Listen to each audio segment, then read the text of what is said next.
Welcome to the Ninja News Show with the Angry Ninja.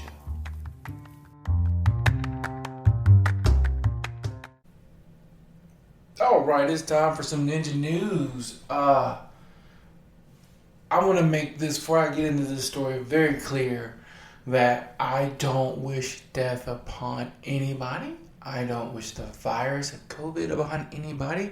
I've had a friend who's very close die because of coronavirus, and I do not wish that on anybody at all. And I'm hoping by relaying the story, it helps people understand things a little bit better. And just because you believe certain things, it won't protect you. The virus doesn't care what you believe. The virus is the virus. You should do things to protect yourself. And that's what this story is basically about. Texas official who spurned vaccination dies after COVID-19 hospitalization. This story is from NBC News. It was written by Eric Ortez.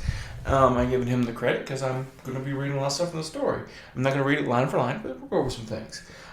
He and I didn't see eye to eye on a lot of things, but this is not time for a victory like the mayor of Dickerson said. And that's true. This isn't time. This man died. He left behind a wife. He left behind a young son.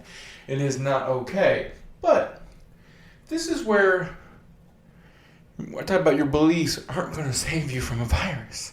And this is why this is newsworthy. Local Texas politician who appeared skeptical on social media of mask use and COVID-19 vaccinations died this week from complications of coronavirus. He died.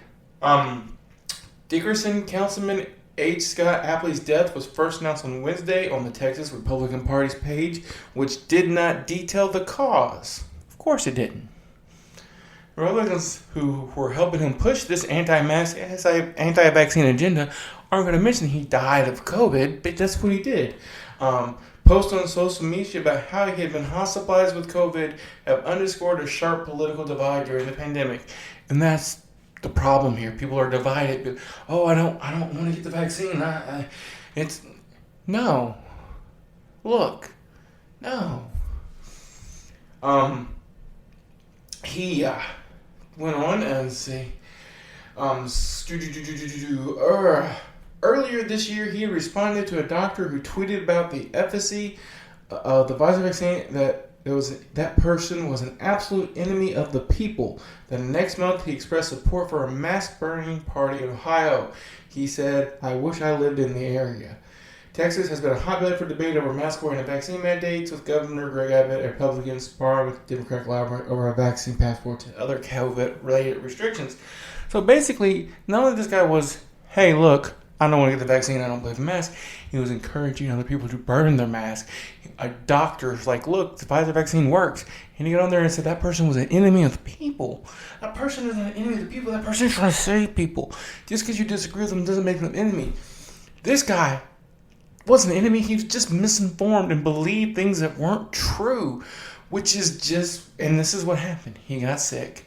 He got complications from the corona, and he died. And that's what people get. I'm so sick of this Republican-Democrat divide on this. Science has proven the vaccine helps. Even if you catch corona after getting the vaccine, it reduces the odds of you needing to be hospitalized and dying. Oh, there's only a 2% mortality rate with the virus. That's cool. That's awesome. It means 99% or 98% chance that you won't get sick or you won't die. But there's also a chance for permanent brain damage, permanent damage to your lungs, where you won't be able to breathe properly for the rest of your life. Even if you don't die, there could be long-lasting effects. So get the vaccine. Also, oh, you conspiracy people are killing me. They have yet to design a microchip that runs off the electricity of your body. So they're not sticking a microchip in you. It's not what they're doing. It's not what it is. It doesn't work that way. They're not going to control your brain with the vaccine. They're not going to stick a liquid in you that makes you magnetic. That's seriously, there's another story. I'm not going to go over the whole thing in the video. Of girl in a town hall meeting complaining of the vaccine who literally stuck her key to her chest. It's like, look, the key stuck to me because I got the vaccine. No, the key stuck to you because you're sweaty and it's an alkaline metal. And of course, it's real funny. 3 seconds later, the key fell off. And he's like, oh, pick it. Let's see, look, it's falling off. No, it's taking a look. Come on. That's not what it is. Now, if you're a person and you're like, I don't trust the vaccine because they rushed it through or something, all right, that's cool. I can actually go for that. I can understand that one. But then wear a mask. Well, if your mask and your vaccine works, why do I gotta wear one? Protect yourself, for one. 2, nothing's 100%, but if you put 2 99s together, it gets you a little bit closer. So, mask and vaccine 99% protects me, and a mask 75 or 80% protects you. They put both of those together, that's more protection, not less. Hello? And what about all the people in the world who can't get vaccine? Because there's people with immunodeficiencies who can't get vaccine. There's kids under 12 who can't get a vaccine. They don't have a choice. And you could be a carrier of COVID without having symptoms. So you want to hang around a bunch of kids and get them sick? No, you don't want to do that. So wear a mask. Not that big of a deal. And if you're in a place that doesn't require it, cool. But if it requires it, wear a mask. Please. Save lives. It helps. It really does. If you look at the states who are having the worst outbreaks right now, it's all the states with the lowest vaccine rates. Go figure. Just saying. Go figure. Alright, let's talk about something else. Simone Biles. So, we're going to talk about this more thoroughly on the sports podcast. And I'm not going to sit here and read the codes, but everybody needs to leave this girl alone. When she qualified for the Olympics, she had every intention of going to the Olympics and winning all the gold medals she could because she's an athlete and a competitor. When she got to the Olympics, she had every intention of being there for the whole thing and going. Apparently, 2 days before the Olympics actually started, her aunt died, and it affected her emotionally or mentally, and that's understandable. Everybody's like, oh, she crumbled under the pressure of the Olympics. This girl already has more gold medals than anybody else. She can handle that pressure. She's done it before. It's not a big deal. There were other factors. Now, I learned a new word with all this. The twisties. That's the reason she decided not to compete anymore. The mental stress of being in the Olympics, there is some. The emotional stress of what had already happened in her life. She developed the twisties, which apparently, if you're a gymnastics or a cheerleader, anybody who jumps in the air and spins, the twisties is in when you're in the air, you know how many times you spun, so you know how to land. When you get the twisties, you can't keep it straight. And I imagine if you're in the air on your third flip and you don't know how far you are from the ground because you have these twisties, that's a pretty scary moment and you could really get hurt. But yet, there are all these couch potato people talking about, well, Michael Jordan would have gone in the fourth quarter. Yeah, no, he wouldn't have. Not if he was having the thing where he couldn't tell where the ball was. He would have sat down and let his backup go in if he was having that kind of issue. It wasn't just about stress. Mental health. She couldn't tell where she was in the air. If Michael Jordan was doing a jump shot and he couldn't tell where the ball was, I promise you he would have sat down in the fourth quarter, let his backup go in, and that's what she did. She had a backup. It's not like she left the team completely hanging. There was another person who qualified who got to compete.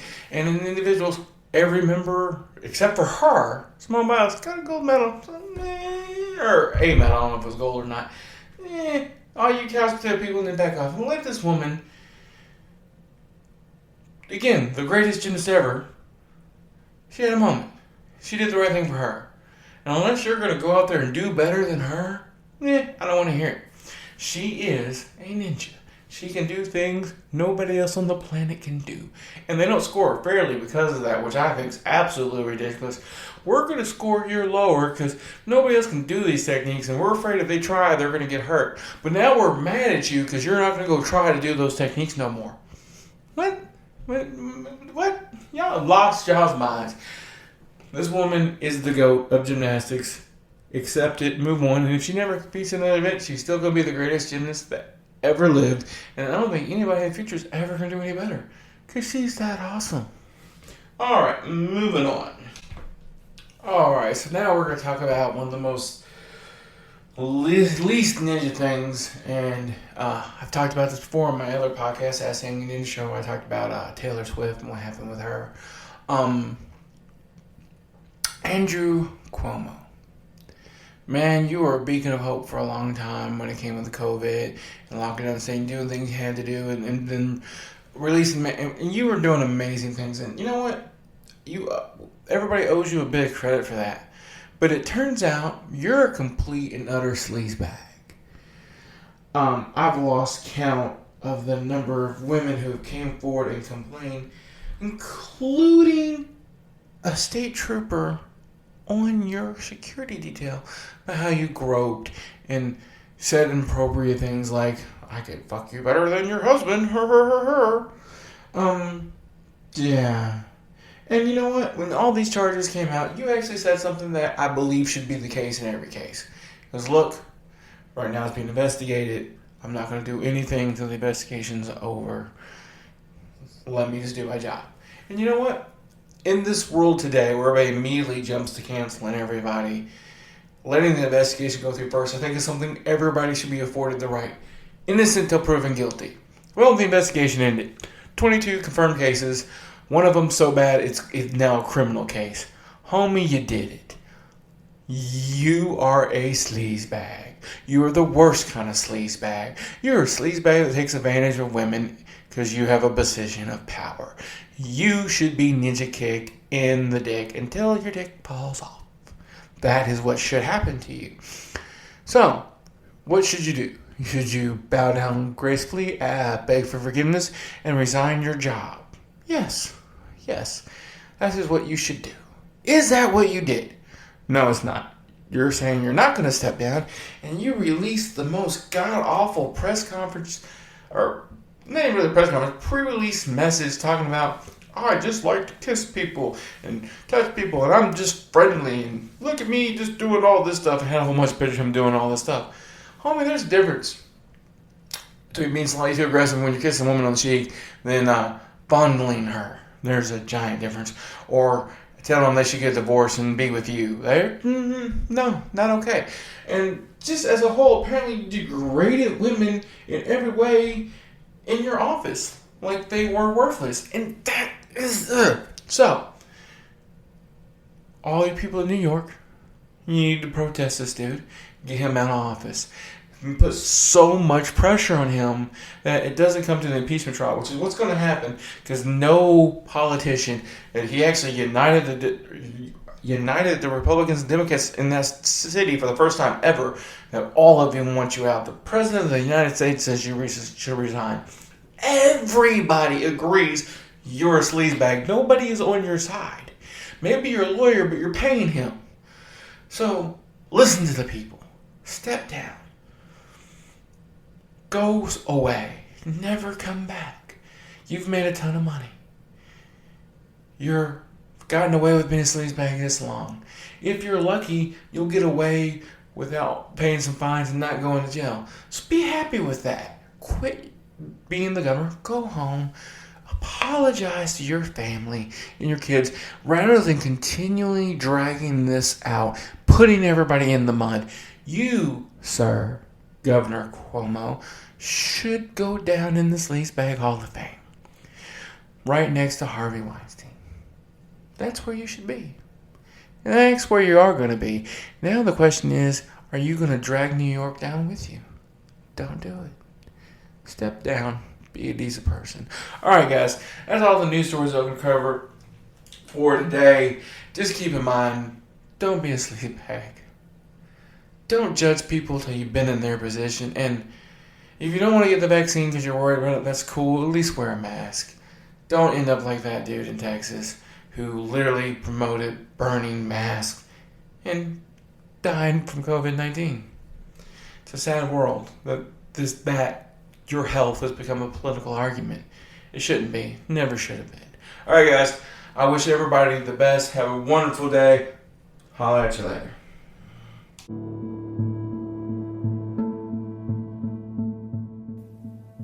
All right, guys, I hope you enjoyed the show. It's all part of the Ninja Podcast Network with all the shows featuring Ask the Angry Ninja Show, Not a Kid's Game, presented by the Angry Ninja, which is our D&D podcast, the Ninja News and Politics Show, Sports Talk with the Ninja and J-Mo, and our newest podcast, Outrageous Stories with the Ninja, featuring occasional special guests. Great shows, great stuff. If you want to reach any of us, you can go at asktheangryninja@gmail.com. You can reach us on Twitter at cman2342. You can get us on Facebook on the Ask the Angry Ninja Show Facebook page. Any of those places, if you want to support us, we appreciate that. Go to patreon.com/worstjokes. And if you join high enough tier, you'll get a free gift. And we just appreciate any support and feedback. You guys have a wonderful night, and we'll holler at you later.